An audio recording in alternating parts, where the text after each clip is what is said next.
My fiancée ghosted me to party with her ex 2 weeks before our wedding, so I made a quiet plan behind her back. What happened next was her nightmare. 2 weeks ago, I woke up like any other day. I reached over to her side of the bed, but it was empty. At first, I didn't think much of it. Maybe she went for a jog or had an early morning errand. It wasn't until I got up, brushed my teeth, and saw her side of the bathroom untouched that I started to feel weird. She hadn't been here since last night.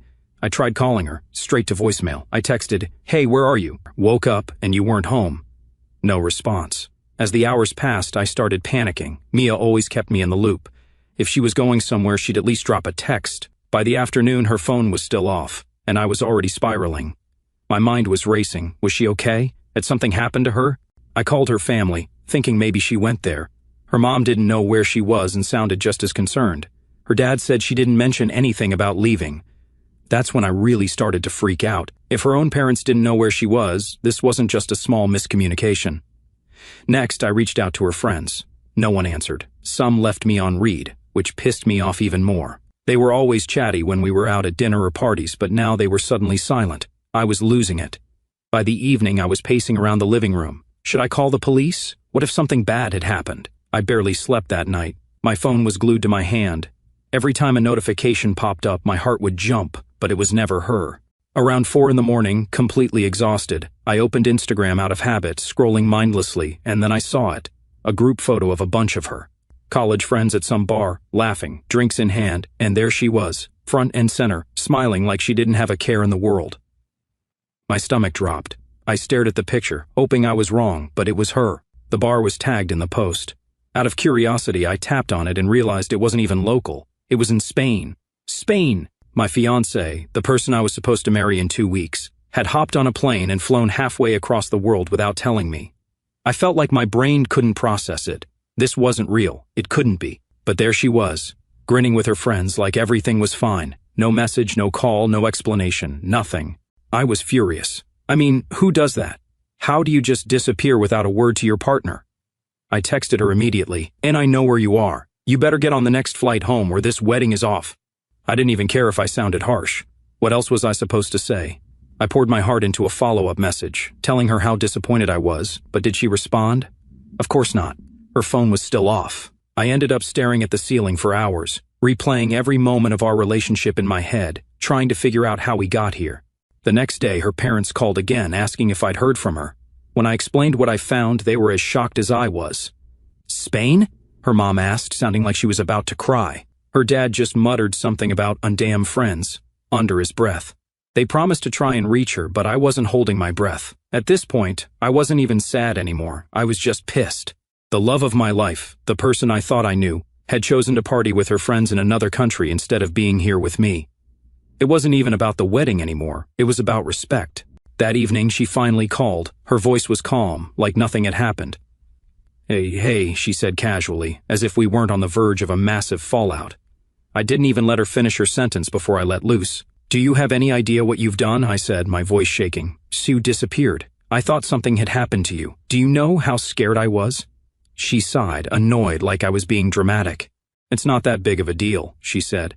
Not that big of a deal. I couldn't believe my ears. She went on to explain that her college friends had been planning this surprise trip for months.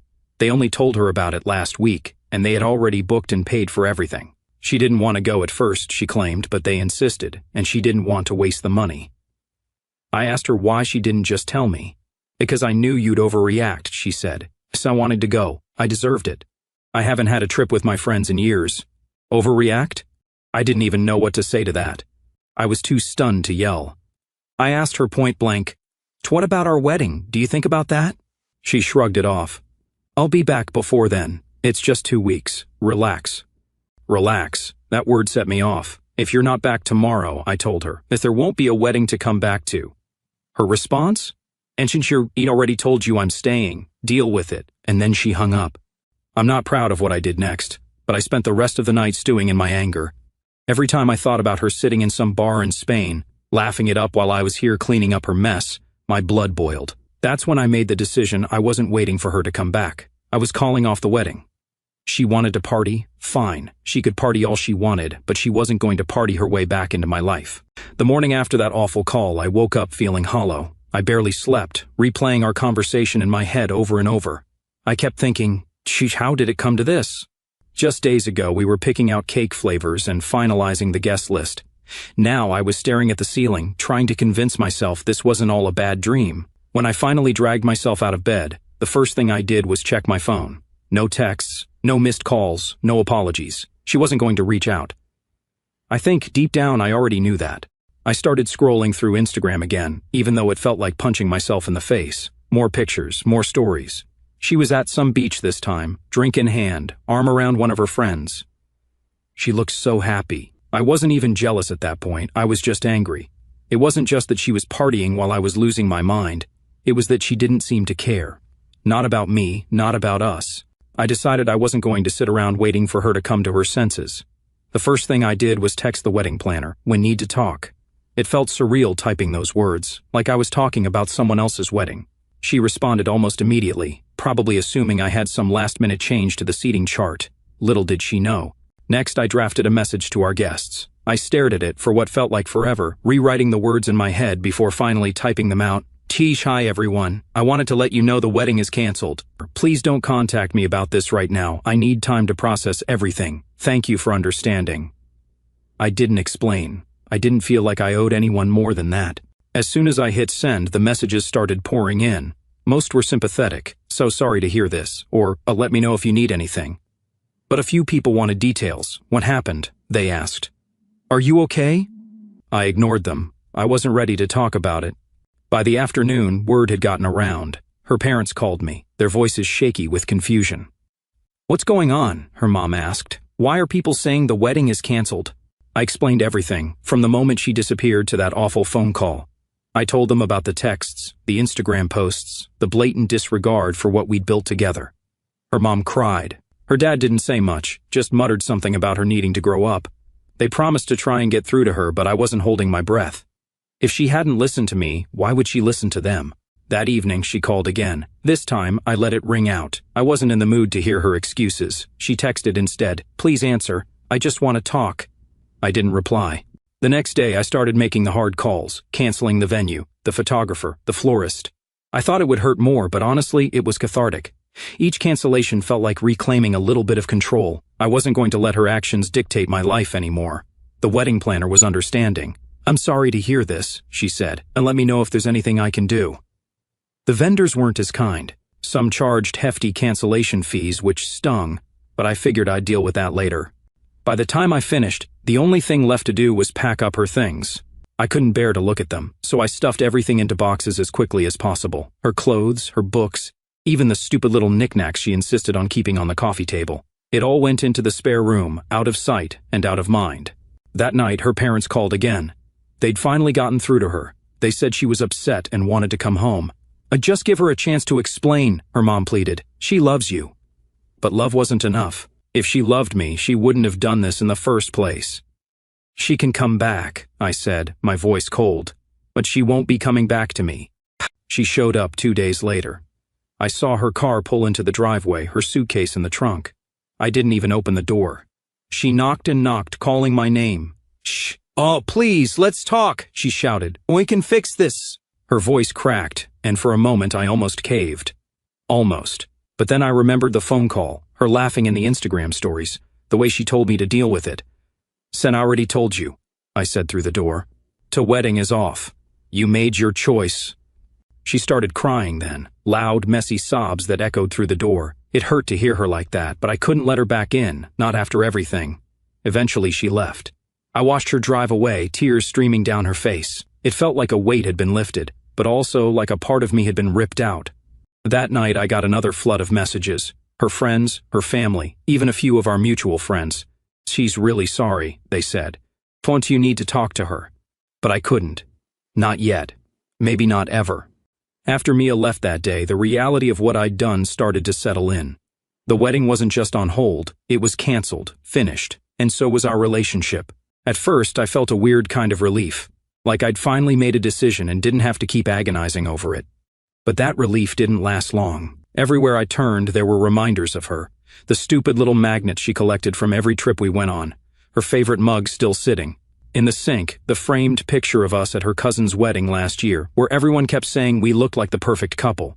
It was like the apartment was mocking me. I thought about boxing everything up and dropping it off at her parents' house, but even the thought of seeing her mom's face made my stomach churn. So, I left it all in the spare room and closed the door. Out of sight, out of mind, right? The messages kept coming. Friends, family, random acquaintances. Everyone wanted to know what happened. Some people were genuinely supportive, sending messages like, "I'm so sorry you're going through this," or "Let me know if you need anything." But others weren't so kind. A few mutual friends started to push back.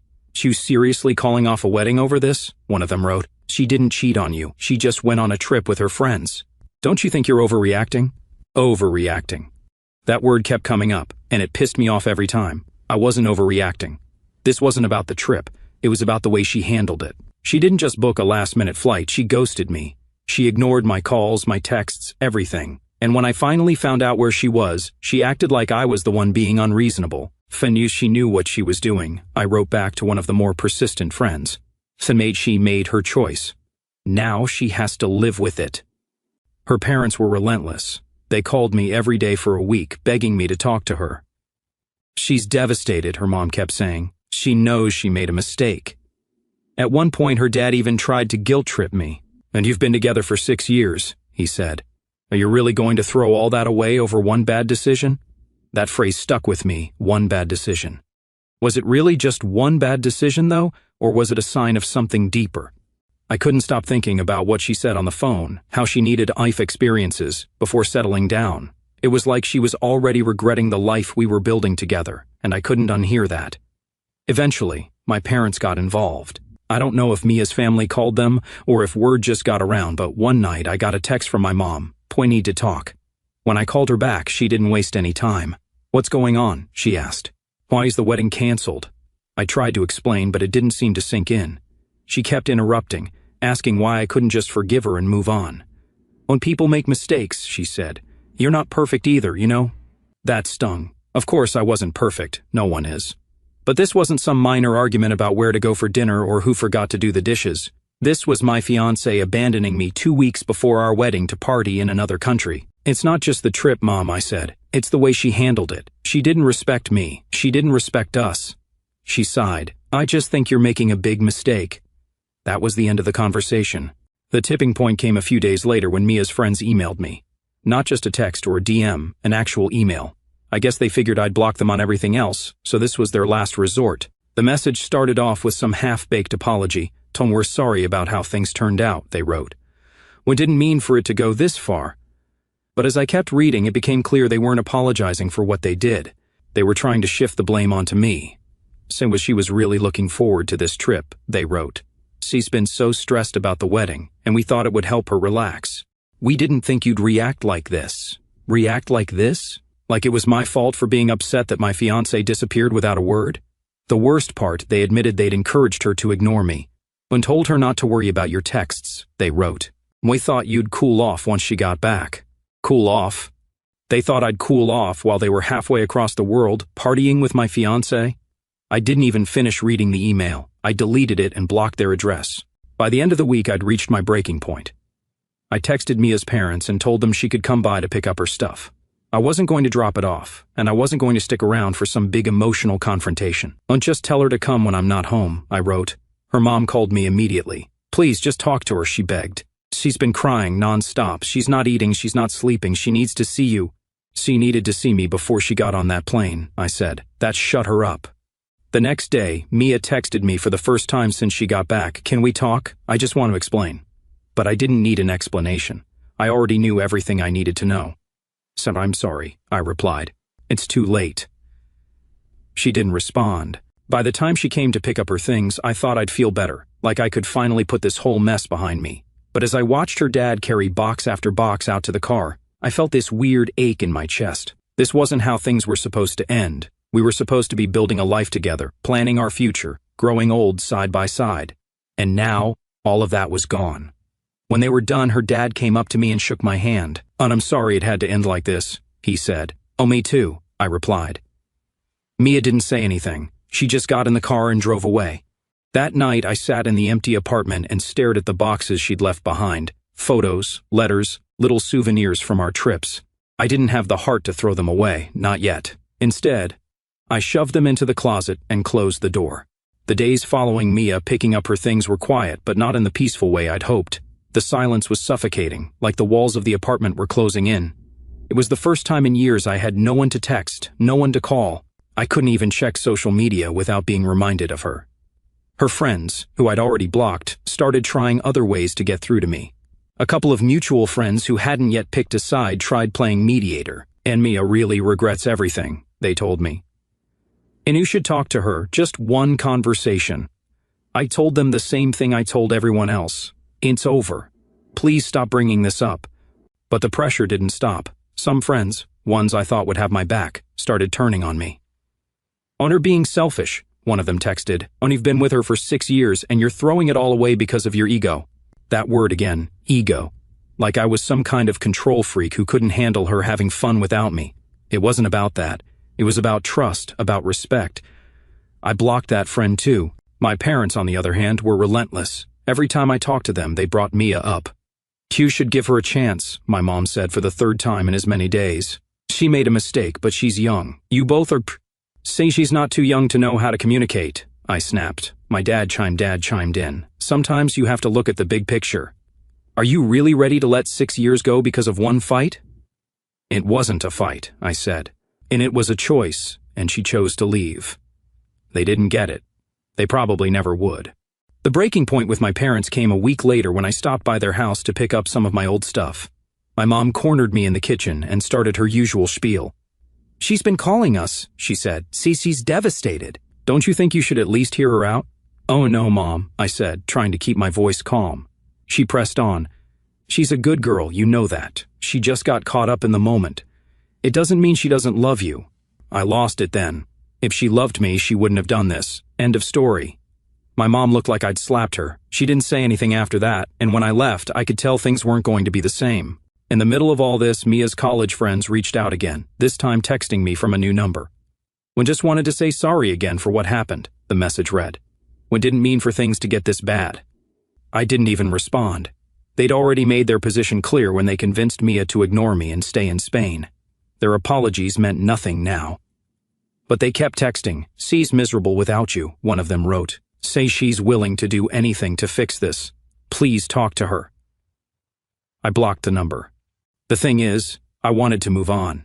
I wanted to wake up one day and not feel like my life had just imploded. But every time I tried, someone else would drag me back into the mess. Mutual friends, her family, even people who barely knew us, weighing in like they had any right to tell me what to do. The only thing that helped was work. I started throwing myself into my job, taking every shift I could, staying late whenever possible. It was exhausting, but at least it kept my mind off things. I also started going to the gym, not because I had some grand plan to glow up or win the breakup, but because I needed something, anything, to get me out of the house. At first, it was just a way to kill time, but eventually it became a routine, a distraction. 2 weeks after Mia picked up her stuff, I got a text from her parents. Oh, she'd like to talk to you, her dad wrote. On just one conversation, for closure. Closure. That word made me laugh bitterly. She didn't care about closure when she left for Spain. She didn't care about it when she ignored my calls and told me to deal with it. Now she wanted closure? I didn't reply. A month later, I ran into her at a coffee shop. I hadn't seen her since the day she came to get her things, and it caught me off guard. She was sitting by the window, staring at her phone. She looked tired, older somehow. I froze. Part of me wanted to leave before she saw me, but before I could turn around, she looked up. Our eyes met, and for a moment, it felt like time stopped. She smiled faintly and waved. I hesitated, then walked over to her table. Hi, she said softly. Softly. Hi. We stood there awkwardly for a few seconds before she gestured to the chair across from her. Do you want to sit? I did. We didn't talk about the wedding or the trip or any of the things that had torn us apart. Instead, we made small talk. She told me about her new job. I told her about mine. It was polite, almost distant, like we were old acquaintances catching up. When I finally left, I felt strange, not sad exactly, just empty. That encounter made me realize something. I was never going to get the closure I wanted. Not from her, not from anyone. The only way to move on was to accept that some things don't make sense, and some wounds don't heal cleanly. So, that's what I've been trying to do. After that run-in with Mia at the coffee shop, I thought about her a lot. Not in a maybe we'll get back together kind of way. more like trying to make sense of the past 6 years. What went wrong? Could I have done something differently? Was I too harsh, too inflexible? Those questions haunted me. I'd go over everything in my head late at night when the apartment was too quiet. The way she'd laughed when we first met in college, how we'd stayed up all night talking about our dreams, and how sure we'd been about our future together. 6 years of memories, and yet, here we were, strangers now. I started therapy about 3 months after the breakup. A good friend, one of the few who had stuck by me through all this, suggested it. At first I didn't think I needed it. I'm fine, I told her. I just need time. But time wasn't helping. Every time I felt like I was moving on, something would drag me back. A memory, a text from someone who didn't know the wedding was off, even a random song on the radio. It was exhausting. The first therapy session was awkward. I didn't know where to start, so I just blurted out, and I was supposed to get married, but I called it off. The therapist nodded and asked me to explain. As I talked, all the anger, confusion, and guilt I'd been bottling up poured out.